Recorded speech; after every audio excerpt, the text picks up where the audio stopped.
So is it just me, or is Cory Booker a complete freaking clown? Live pictures now we want to show you from the U.S. Senate floor, where lawmakers have been speaking through the night in a marathon protest against President Trump's action.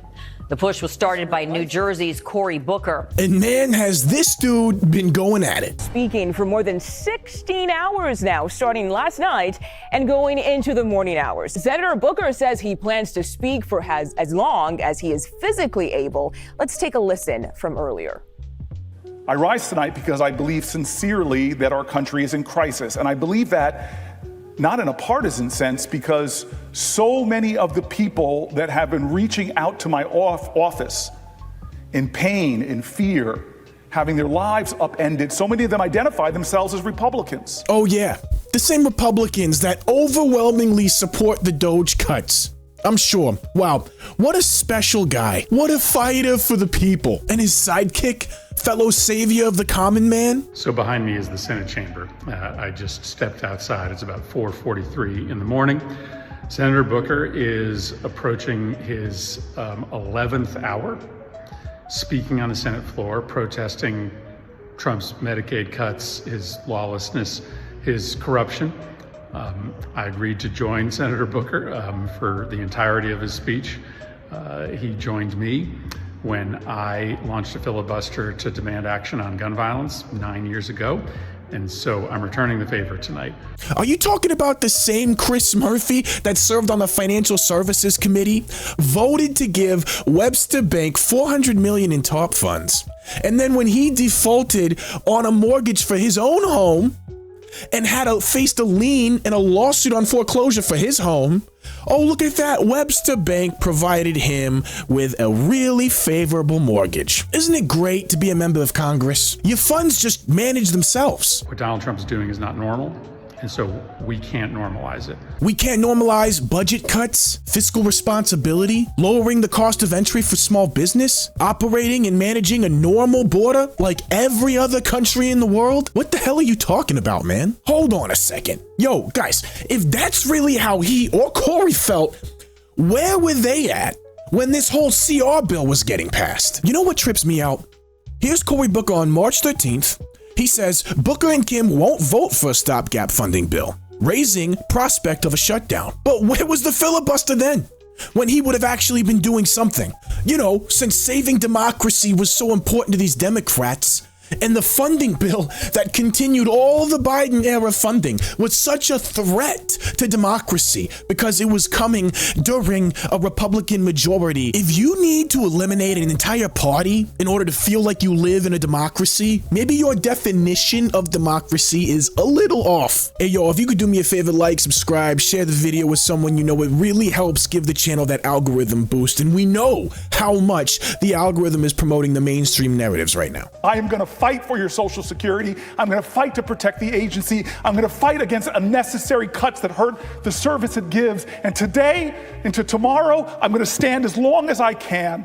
As long as I can, I'm going to stand and read stories like this. People that are scared right now, terrified right now, people living in rural areas that see their local Social Security agency on a list that Elon Musk put of places he's going to sell away to the private sector. It's Shakespearean, really. I mean, no, the guy is a method actor if I have ever seen one. Honestly, it's impressive. I mean, you can easily look it up and find out it's completely false. WhiteHouse.gov makes things very, very clear.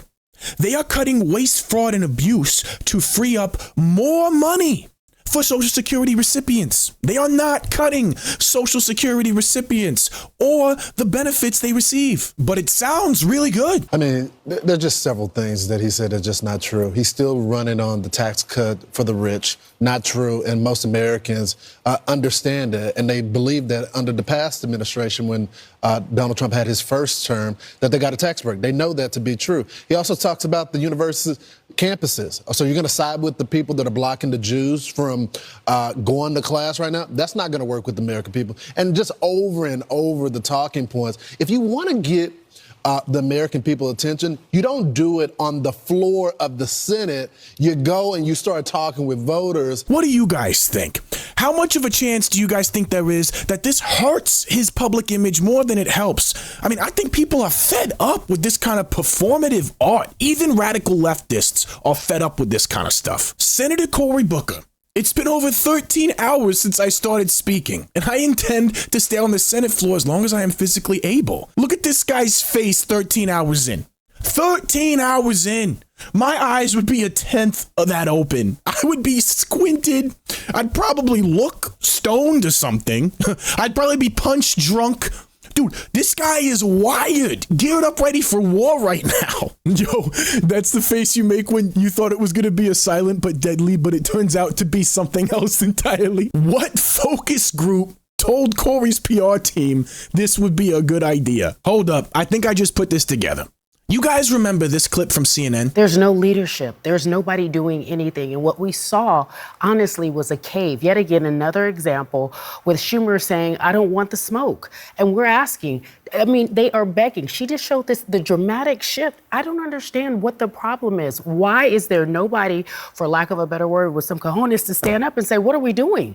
What are we doing? Well, if look, you know we need it, and I'm not trying to give you the smoke, but if you know we need it, why is it not happening? Look, we need to throw a punch. That's correct. And the American people want us to throw a punch. Dude, I bet you Cory's PR team saw that and said, yo, we need to get out there. We need to get out there and do something. We need to be visible. Let's not actually filibuster anything.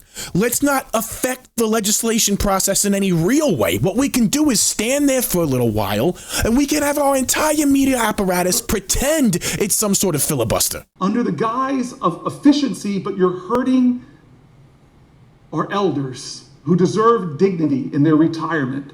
It's stunning to me, Senator Warren, stunning to me that we're actually even having this discussion and having this debate when there's been not one congressional hearing about what Elon Musk is doing. It's like they're comfortable just making shit up. I mean, they really did the thing, didn't they? Cory Booker, filibuster live. Senate floor speech passes 20 hours. Whoa! Look at ABC changing their headline before I can hit record. The original title was close, but if you look at the URL below, it says that Booker staged a Senate filibuster to say that Trump and Musk have created a crisis. And The Guardian had it right from the jump, but we don't see that too much, because then people ask, what are those harmful policies? And that conversation opens up a whole can of worms, because right now the Democrat platform is stop cutting government waste, stop deregulating small businesses, stop using tariffs to leverage better trade deals quicker and more effectively, send manufacturing back overseas. And I just don't think that has the same kind of ring to it. Hey, thank you so much for joining me, guys. You rock.